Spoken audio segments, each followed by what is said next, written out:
जय श्री कृष्णा दोस्तों।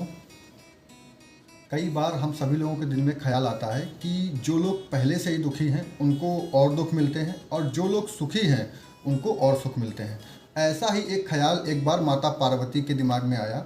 उसका उत्तर जानने के लिए उन्होंने भगवान शंकर से पूछा कि प्रभु, मैंने अधिकतर देखा है कि जो लोग दुखी होते हैं आप उनको और दुख देते हैं और जो लोग सुखी होते हैं आप उनको और सुख देते हैं। आप ऐसा क्यों करते हैं? तो प्रभु ने बोला कि पार्वती, इसका उत्तर जानने के लिए तुमको और हमको पृथ्वी लोक पर चलना होगा। इतना कहकर माता ने बोला कि ठीक है प्रभु। उन दोनों लोगों ने इंसान का रूप धारण किया और एक गांव के पास जाकर के एक डेरा जमा लिया अपना।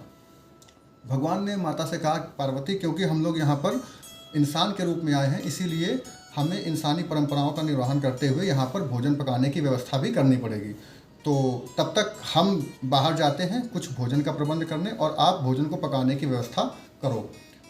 ऐसा कर कर प्रभु चले गए।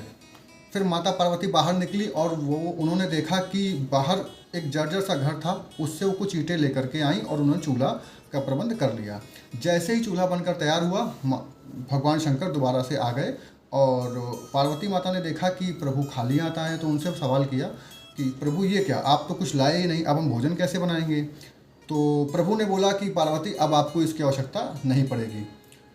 माता ने पूछा वो क्यों? तो उन्होंने कहा कि पार्वती, पहले आप हमें ये बताइए कि आप इन ईंटों को कहाँ से लाए हैं? तो माता ने बोला, प्रभु, बाहर एक जर्जर सा घर दिख रहा था, उसी से कुछ ईंटें निकाल कर हम ले आए। तो भगवान शंकर ने कहा कि आपने उस टूटे हुए उस जर्जर घर को ईंटें निकाल करके और ख़राब कर दिया।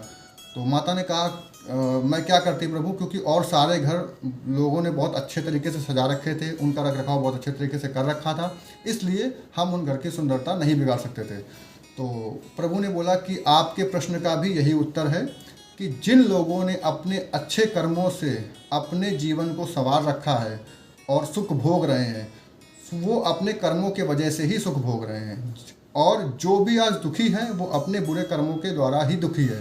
तो अतः हमारा सभी से निवेदन है कि हमेशा जीवन में धर्मानुरूप शास्त्रानुसार सही कर्म ही करें, जिससे कि आपको कभी भी दुखों का और मुसीबतों का सामना करना ना पड़े।